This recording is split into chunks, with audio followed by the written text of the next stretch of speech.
கிழங்கு கிடச்சிதுன்னா இது போல் நீங்கள் கிடைக்கிறப்போ நல்லா வேக வச்சுட்டு உப்பு மஞ்சத்தூள் போட்டு வேக வச்சுட்டு சின்ன சின்னதாக அதில் நல்லா கட் பண்ணிவிட்டு அதில் உள்ள நரம்பெல்லாம் எடுத்துடுங்க. அப்படி கட் பண்ணி நான் ஃப்ரீசரில் வச்சுருந்தேன். இப்போ அதைத்தான் கொஞ்சமாக எடுத்து சூடு பண்ணி திருப்பி நம்ம பொரியலாக பண்ண போகிறேன். இந்த மாதிரி கட் பண்ணி வச்சுக்கிட்டேன்.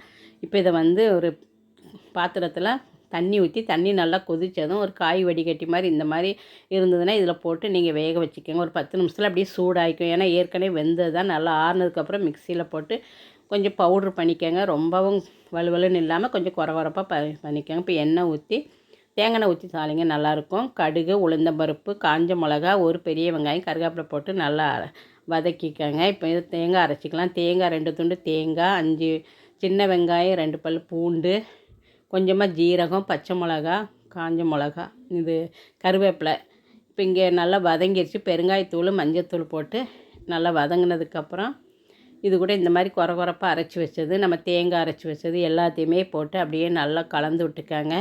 நல்லா கலந்து விடும்போது நல்லா உதிரியாக வந்துடும். தேவையான அளவு உப்பு போட்டு நல்லா சிம்மில் வச்சு அப்படியே ஒரு 5 நிமிஷம் அப்படியே நல்லா கலந்து விட்டுட்டிங்கன்னா சூப்பரான ஆரோக்கியமான பனங்கிழங்கு பொரியல் ரெடி. அடுப்பா